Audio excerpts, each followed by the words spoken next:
I am your host of Across Generations, Tiffany Cross, and this is the only place where you will hear 3 different perspectives from 3 distinct generations of Black women, and I'm so thrilled to invite you to this conversation.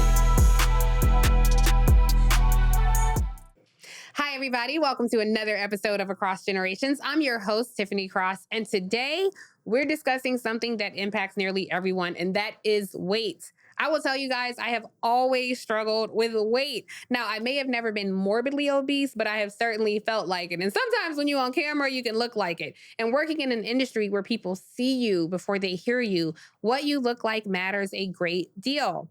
But even if we table vanity for a second, there's also just the issue of health. It seems like everywhere I look, people are freebasing some sort of weight loss drug. For Black folks, we have had higher than average rates of chronic disease for reasons that include disparities in income and education, less access to health insurance, housing, healthy food, living in food deserts, and really basically just the weathering of racism-related issues. So according to federal health data, 12% of Black adults had diagnosed diabetes in 2021. Now, this is a rate that's only surpassed by American Indigenous populations. Black adults also have the highest rates of obesity based on a body mass index at nearly 50%.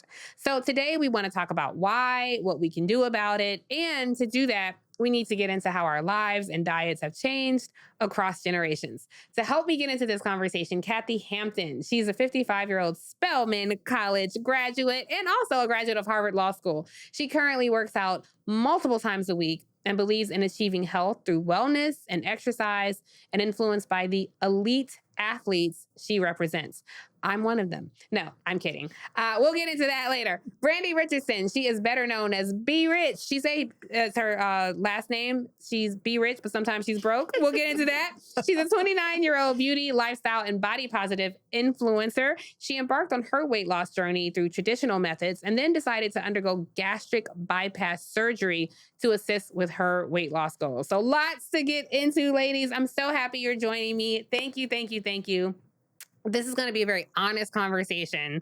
So I'll go first. I will be honest about my weight loss journey. And I will say, like, since I was young, I've just always struggled with weight. And it just came on like suddenly. I think when I got to college, this is all Atlanta University Center panel, Yes. Clark Atlanta, Spelman.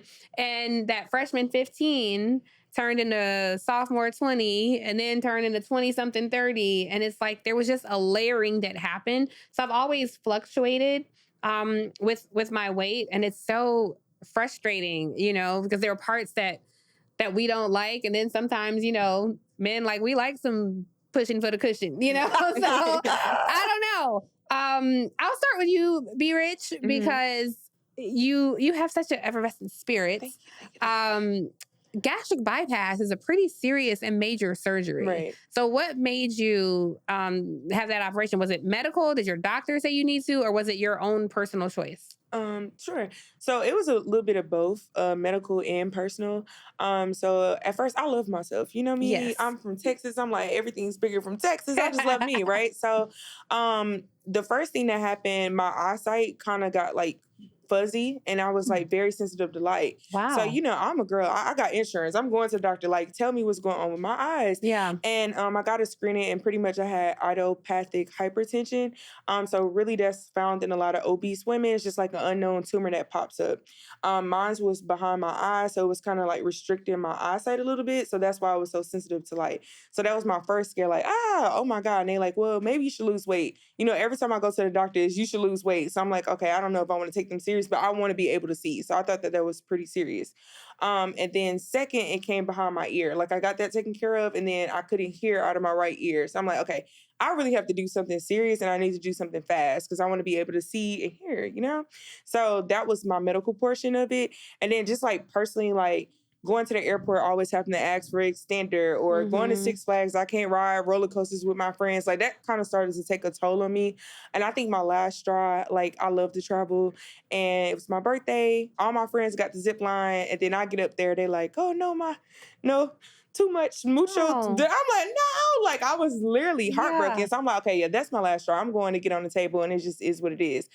So that was my decision. It was medical and personal, a little bit of I'm both. so happy you shared that because I'm certain there are a lot of people out there who may be having vision challenges with their hearing. I didn't even know that your weight could impact all that. And Right. you literally walked us through the thesis because Yes. it was your health, Mhm. but also just the toll it took on your spirit to Right. have to Right. go through that. Right. Well, let me say you look amazing. Yes. When she first came down and we were looking at everybody's outfits, I saw her and said, Right. you are giving, you are Thank you. serving. So I'm happy Thank that you. you're healthy and feeling better now. Mhm. Do you still have any issues at all? Oh no, all that went away. Even GERD, like acid reflux, like you really don't realize how much your weight affects like your everyday life until you actually lose weight. So I don't have any of those problems anymore medically. Yeah. So the surgery worked for you. Yes. Perfect. Okay, good. Yep. Now you did not have any kind of surgery. You just look fabulous on your own. Is that what I'm to understand? But it's a lot of work. Yes. So there's this great scene I love, if you've ever seen The 40-Year-Old Virgin, where he looks in the camera and says, "This takes a lot of work." Yes. That's what I found. And as I've grown older, it takes even more work. Yeah. So it really has to be a priority so that when you're planning your day, the workouts have to be in there. If you're going out to eat with your friends, you look at the menu in advance so that you can start thinking about it. So I find that it's just taken more work to look good with aging. Now, were you overweight? Yes. Okay. Significantly overweight? Yes. Do you mind sharing how much weight you lost? I've lost 35, Okay. but I've done it very slowly, so it's not as noticeable, except for folks who haven't seen me in a long time. Yeah. Because it took me almost 2 years to do it. Yeah. And so for me, the impetus was COVID. When we were all hunkered down, Yes. talking about cooking. So I Yeah. grew up in Mississippi where food is love. Yeah. And we all hunkered down in Mississippi and we were cooking daily. We had 4 generations all under one roof. And to keep everybody healthy, we didn't go out, we didn't mix a lot. But what we did do was cook and bake. Yeah. Cakes, pies, we were baking and cooking. And so by the end of COVID, it showed. So you were baking and cooking across generations. I love it. tried. So that's interesting because I think a lot of people during COVID, that's when a lot of weight gain happened. I mean, they basically said, go stock up on food and stay in the house. Right. You know, And that's what we did. Yes. Yeah. And then people, when we came back outside, it was like, uh-oh, Right. I have to get it together. There is something, and this is, listen, for all of you all tuning in at home, this is no judgment. However you choose to feel good about yourself and be healthy, we salute it. But I do think it says something about our culture that in America specifically, the standard American diet, it's literally SAD, S-A-D. That's what they call it, the standard American diet, S-A-D, and the amount of processed foods we consume that impacts our health and our weight. I know for me, I don't want to say, because I'm not endorsing any pill or any brand, but I recently started taking a pill that is supposed to help with weight loss. And every day I feel a little nauseous. It's just like, and when I first started taking it, I felt like it was like I had the stomach flu for like 3 or 4 days. I was no good. And I was just thinking, is it worth looking good and feeling bad? Like, I just don't know. At some point my body regulated, but it has changed how I consume food. Like that itch I have for like salt or sugar, because I can take both. It just kind of went away. The thought of drinking alcohol is like, blech, I can't have alcohol now. I am concerned, though, about the long-term impacts of some of these things. So I'm navigating my own weight loss. The biggest success I found, to be on, however y'all doing it is to you, but what I have found works best is not eating a lot of processed food, working out consistently. You have to burn more calories than you consume, and just making responsible choices. There is no magic way, to it. Yeah. It's work. So I take your point that it's work. And I do think the older you get, like I do feel my body, I start layering to my body, the older I get. And it's really. The metabolism slows. Yes. Yes. Yeah. And it's an interesting terrain to navigate as you're, because I eat my emotions. So sometimes it's like, I had an amazing day. I deserve this. Right. Or I had a rough day. I deserve this. Or I had a regular day. So my meal is going to be my exciting thing. I deserve this, How did you gain the weight? Um, I would say like lack of mobility. Like I played sports all throughout high school, middle school, Hmm. like just school period. And I think that kind of helps you keep the weight off. So it's like, yeah, I went to McDonald's and ate food, but I just ran a whole bunch of suicides. Like it's okay. Yeah. So you kind of like maintain your weight in a sense. And then when I went to college, I stopped playing basketball, stopped being active. Like you Mhm. said, freshman 15, Yeah. sophomore 30, like it just kept going Yeah. from there. And I just think like just lack of mobility was like my issue. Not that I couldn't move, I just didn't have the, I don't know what word to use. Like, yeah, like I'm gonna just catch the shuttle instead of walking all the way down. Y'all know, Yeah. walking down the promenade, yeah, I'm gonna catch the shuttle to Yeah. Spelman, then get off, then go to Carmen where like that was very lazy. Or I'm gonna take the elevator instead of just taking the stairs, like it's Mhm. only on the second floor. So I think just lack of like moving around was like my issue. And then about time I realized it was like, whew, potato. You know, Yeah. like it was Yeah. Right. like big at that point. So yeah. Yeah. So if you don't mind, how much weight did you lose? So around like 130 pounds. So it happened like really fast. So I think when I first started my journey or starting to go like consultations and stuff, I was around like 380 pounds. And then I got the surgery. Like I want to say literally the next day, I had already lost 16 pounds. So it happened really fast. So within like 6 months, I was already down almost 100 pounds. And then it just kept going from there. So like in total, like 130 pounds. Oh wow. Mhm. And do you feel lighter? Oh yeah, of course. Like Yeah. I said, now I don't have to ask for the extender. I just be walking down. I don't have to worry about bumping people with my bag. Yeah. I can ride roller coasters again. So that's the best thing. So of course I feel much lighter, much better. Did you change your diet? Yes. So you kind of are forced to do it too. So I forgot that part. They took my gallbladder too. So yes, Really? I didn't know I Oh. had gallstones. So I had a lot going on. So they Yeah. took my gallbladder, they fixed my GERD, my acid reflux. So I got like the 3-in-1 special.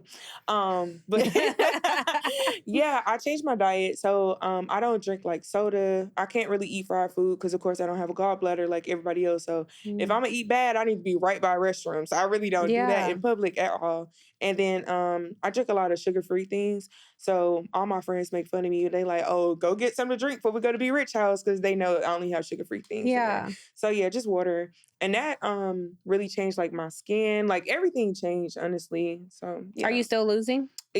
Not really. I feel like Okay. I'm like consistent now. So Okay. I'm like 242, 243. Now I'll be checking every few days. Right. Like I still got it. Yes. I still got it. Okay, cool. Yeah. But yeah, I'm not like actively trying to lose more weight, but I am trying to get like a little muscle, you know. Well, here's what I'll say about that. Weight loss, like you have to be careful looking at numbers. Right. It's really sometimes it's inches, muscles way more than Right. fat. I will tell y'all, hopefully by the time y'all see this, it'll go down. But I think I'm at like 146 now, Right. but I'm 5'2". So Right. that's a lot for somebody Right. 5'2". So I need to lose probably like 15 more pounds.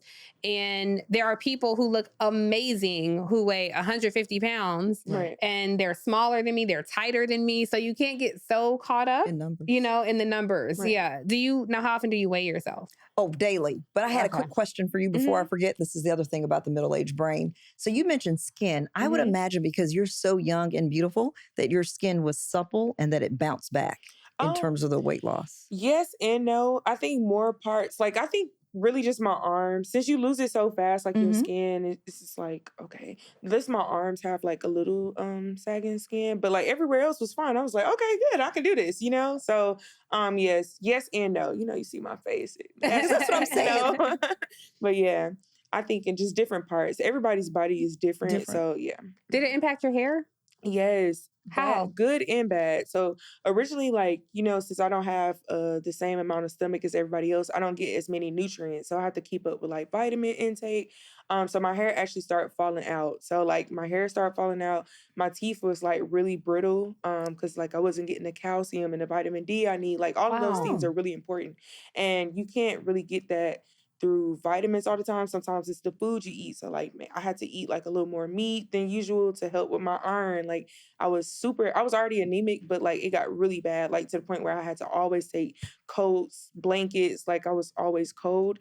So yeah, it definitely affected like my whole body system, like my hair, my teeth, everything. That is, I mean, it casts Never a would have wide net, known that. right? Yeah. Right. Mhm. You know, but speaking about your workouts. Like you work out all the time. And that is something we have to talk about. Black women and our hair. Right. That is a Yes. big reason why some of us don't work out as routinely. And I remember it's this a friend of mine, Lakeitha, she is like amazing shape.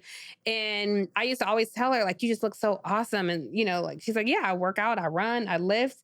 And I was saying, but my hair. And she said, you got to decide, do you care about your hair or your That's body? it. Right. And Right. it was a It's that revolution for easy. me. I'm like, Yes. that is so true. Do I Yes. care about my hair or my body? So some days, unless I'm on air or speaking, I walk around DC looking real crackhead chic sometimes. You know, Right. like I can't keep it tight all the Right. time. How do you manage? Because you look beautiful today. How do you manage with the hair, the workout, the look? You know, sometimes you don't have the privilege of like, I got 30 minutes between meetings. I'm going to run on the treadmill because like I sweat when I Right. work out. How do you manage No, that? I did this for you. This is not the normal look at all.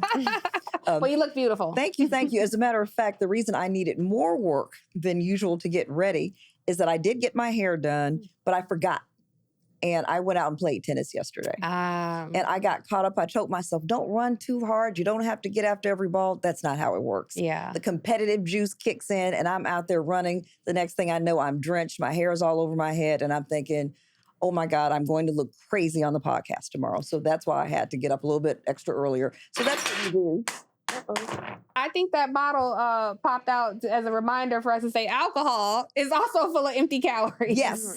Drinking, it is like there is no good that comes from drinking. Like it's just empty calories. So do you drink alcohol? Occasionally. Yeah. Yes. Did you have to cut it out or Nope. reduce, or you've always only drank occasionally? Well, I'm the person who, if I'm going to drink, I have to make it count. Yeah. So I'm a champagne person. Okay. So if I drink, I want it to be really good champagne when Yeah. I do. Yes. This is a motivator, I think. I really think this makes a difference with women in weight loss. When somebody is seeing your body on the regular, Mhm. like you really do think about eating less. Yes. So if somebody got to see you naked, I know for Yes. me, I'm less hungry. I don't eat as Yes. much. If I know somebody's seeing me tonight, has that impacted you at all? Yes and no. Yes. Because if you're with someone for a while, then you can Yeah. get comfortable. That's true. So yeah. it can go both ways. Yeah. Yes. But are you even being with somebody, and because it's somebody who sees you all the time, getting in and out of the shower 8,000 times, you know, do you ever feel like is it a motivator to stay fit, or is it permission to let yourself go? It shouldn't be permission to let yourself go, but sometimes it can be if you get too comfortable. Yeah. What I find is when you're attracting people who also work out. So if you have someone who works out with you and you work out together and then you're eating healthy together, then you're motivating each other. Yeah. Mhm. Yeah. I think that's true. I just think relationship challenges can make you gain weight too. You know, if you're having a hard time with somebody and, you know, you become that cliche eating ice cream out the tube Right. on your couch, mad about something that can Right. happen. Does that motivate you either way? Like she said, it depends. You know, I live in a life of delusion and that's okay. You Yeah. know, eventually I'm gonna have my gym in, you know, and then there's me, you know, and I'm gonna be nice and fit. But also like when I'm dating, like you knew that I was plus size. Like I'm not Yeah. about to, if I want something to eat, I'm gonna eat it. Yeah. But not overindulge, you know? Right. So Something- like, yeah. Well, something that helps me, I walk a lot. Yes. Mhm. So that helps with hair because Mhm. I'm not sweating out my hair as much. And I say walk, I mean like 5 to 6 miles. Oh, wow. Yeah, it's one of my favorite things to do. I can walk a lot. And after I've walked, it changes my taste buds. Like I Yes. don't want to eat the same thing. You know, I Mhm. can't walk and then eat a burger. I actually don't eat meat either. I stopped eating meat. I went to Ghana in 2022 and I've never been a big meat eater, but in Ghana I was eating every kind of meat. It was just so good.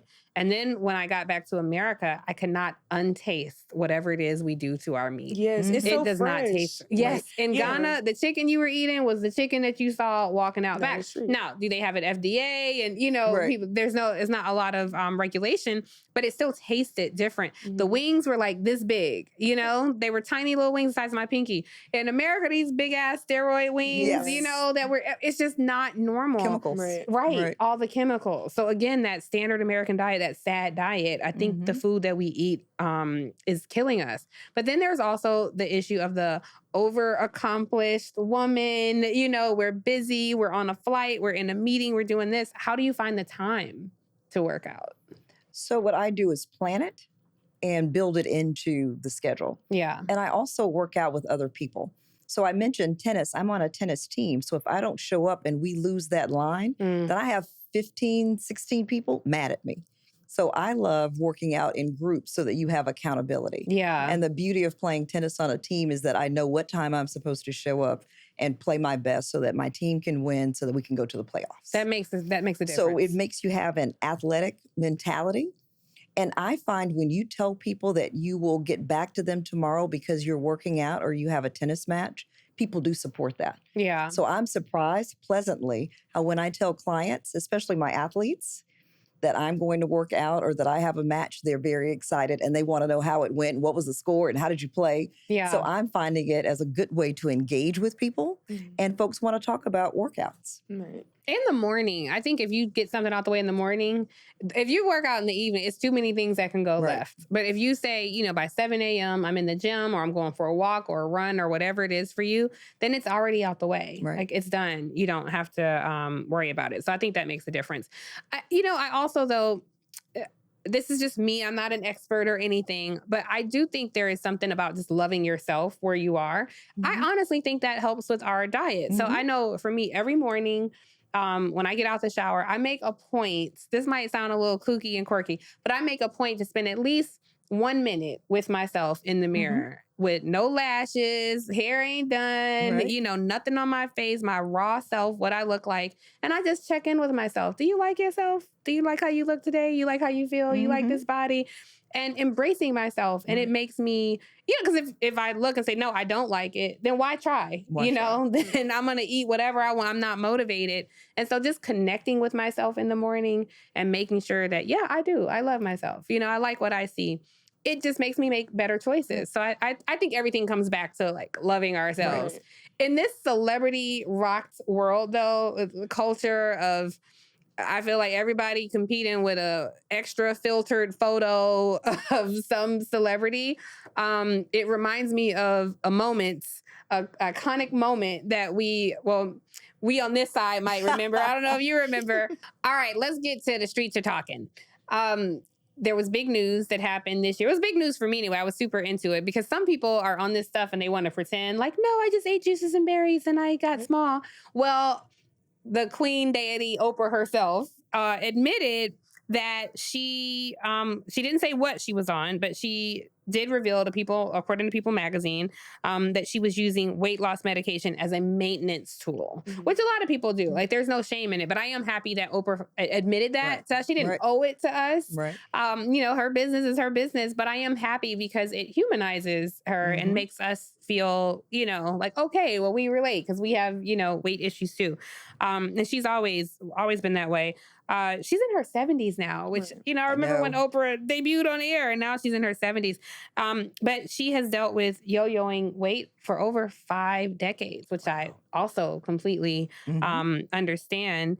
And one quote that she said is I realized I'd been blaming myself all these years for being overweight. And I have a predisposition that no amount of willpower is going to control. Obesity is a disease. It's not about willpower. It's about the brain. I completely understand that. Like and it's also the food that we eat here. It is designed to be addictive. So she has not opted to publicly say which weight loss medication she's on. But when she came out and said this moment in the 80s, I think it was 1988, where she basically starved herself and lost a ton of weight. When Oprah first came out, she was heavyweight. And then slowly but surely she was losing weight, but we didn't see her for a while. And she starved herself and had this big reveal. A liquid diet. Yes. And had this big reveal on the Oprah Winfrey Show. And she literally wheeled out this wagon of fat that our executive producer just told me it was like animal parts. Like it was literal lard that was out on that wagon. And she was just saying, I can't believe I carried all this weight around.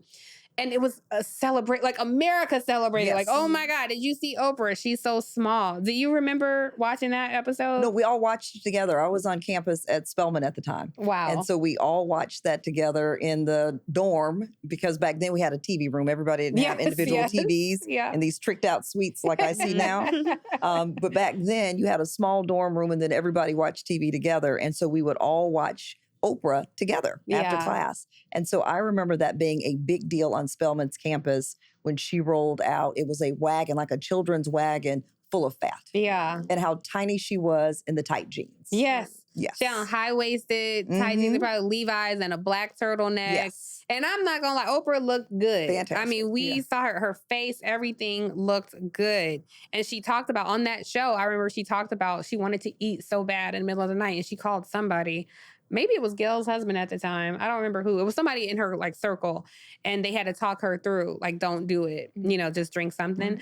But the humiliation of what it's like after those kind of trickery diets don't work. And then you slowly gain the weight back. And how she talked about, you know, how she felt during that process. I've been through that, you know, where I've lost weight. I've gotten down to a size 6.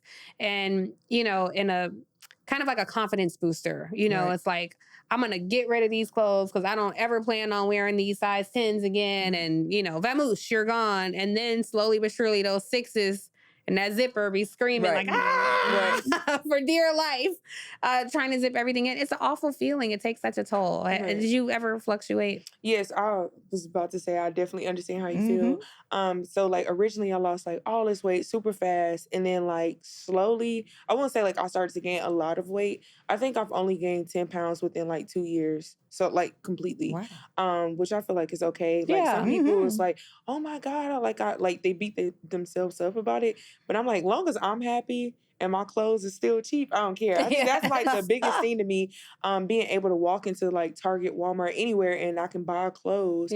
Before then, I couldn't do that. Like it was either Lane Bryant, and you know, no offense to everybody who shopped there, but I don't want to be going to church every day. Like, you know, I want to look cute. I want to feel good, you know? So I definitely experienced that. Like, oh my God, can't fit that large no more. Let me go get the extra large and the 1X. But I'm okay with that because I'm like, I want my clothes to fit. I want to feel good when I go out. So it doesn't really bother me as long as I'm comfortable and I'm not overdoing it. Like I'm not gaining 20 pounds in a month or in a few months. Like make sure I'm maintaining my weight at a healthy pace. One thing that I hear some people talk about is like body positivity, you know, particularly for Black women, because we navigate this country where we feel, you know, unattractive sometimes or told we're unattractive from everything to our skin tone, to our hair through the decades. You know, it's always been something about why we're just undesirable. And so now in this space of, yes, if you're big, small, overweight, underweight, whatever, celebrate yourself. I wonder how we walk that slippery slope of, yes, body positivity,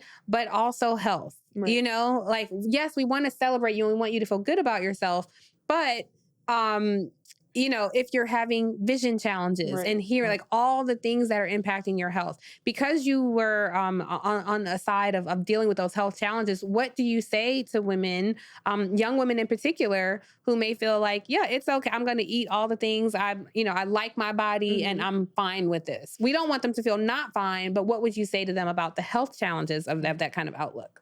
So basically what you just said earlier about African American community and then like me being in nursing school, like I'm almost there, but Congrats. Yeah, thank you. And you walk out to these med search floors and it's nothing but Black older people there, or you know, that kind of take a toll on you too, because you like, I don't want to be like Big Mama. I want all my toes. I want all my fingers, you know? So when you see somebody that's in a different position, it's like, I want you to be happy. I want you to eat, but there's better options. Like I never stopped eating candy. I just started eating candy that has 3 grams of sugar. Like enjoy those things, but in a healthier way. Because you have to be real and be like, do you want to be like this? Do you want to have all these health complications? Like not in a mean way, but like kind of just give them the overview of what they can look like in a few years or 10 years, 20 years. You don't want to be not being able to play with your kids or your grandkids because you don't have a leg anymore because you want to eat all day, you know?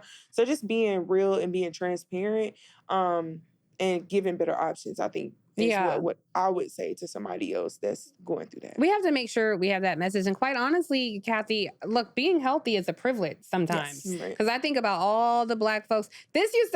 look, I might lose my amen corner out there, but I'm gonna have to talk about President Obama for a minute because it used to drive me crazy when he would, lecture Black folks on their diet. And it's like, yeah, not everybody lives with a Whole Foods around the corner Right. like you do. And sometimes the bodega is your grocery store, Yes. the neighborhood corner store is your grocery store. You don't have access to fresh produce all the time. Sometimes if you're trying to feed a family of 5 or 6 on a limited budget, you do not have the privilege of being able to buy fresh produce or lean meat products. Sometimes it's just a big old 5-pound thing of ground beef and some pasta. Right. Stewed chicken, all the things that, we didn't grow up well. And so we didn't always have a diet. And sometimes you're drinking those sugary sodas and not water. So, I don't know if we're still navigating those spaces among the three of us, but surely there are millions of people out there who live in food deserts. And any advice or thoughts on what those folks can do? Not that we're nutrition experts, guys. We're just talking about our own lives here and how we navigate that space. Well, I try to modify recipes. So if there's something I'm cooking, maybe it'll say 1/2 cup of sugar. Try it with a 1/4 cup and maybe it'll taste the same. Yeah. Right? Or if you were using seed oils, why not try an olive oil? So just looking for ways to modify. And sometimes those incremental changes over time, you'll really see a difference. Right. But I'm finding working out is something that everybody can do. You mentioned walking. Everybody can walk. Walking is free.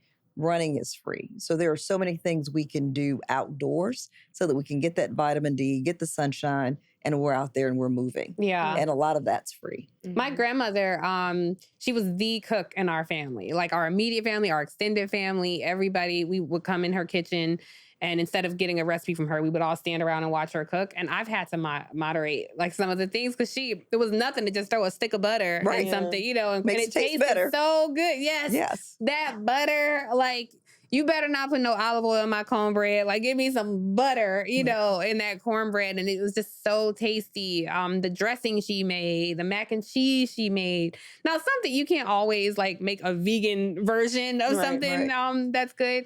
But a lot of things I do find altering it just a little bit. It makes a huge difference. Yeah. Cottage cheese is a heavy protein, that you can do and use as an aggregate.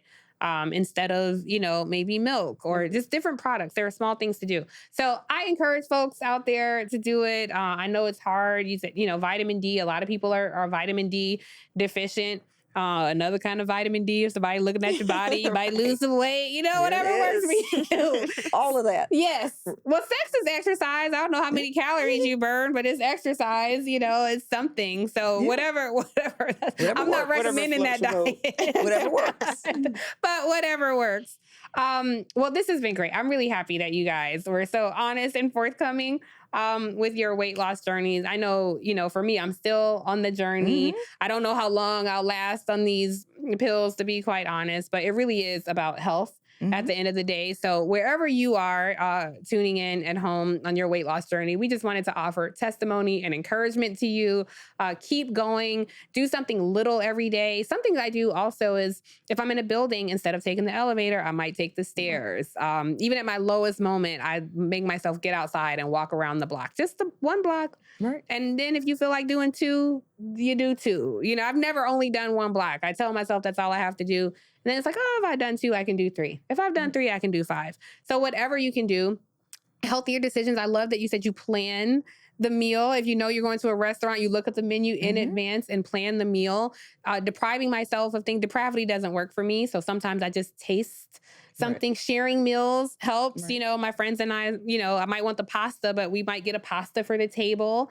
So all of those things are just little suggestions as 3 people who are not nutritionists or diet experts, but we just wanted to share our testimony. I encourage everybody, wherever you are on your journey, to stay the course, be healthy. Most importantly, love yourself. Look in the mirror, love yourself, love what you see, and step into a new you as often as you need. Thank you so much for tuning into this episode of Across Generations. I'm your host, Tiffany Cross, and we will see you back next week on another episode of Across Generations.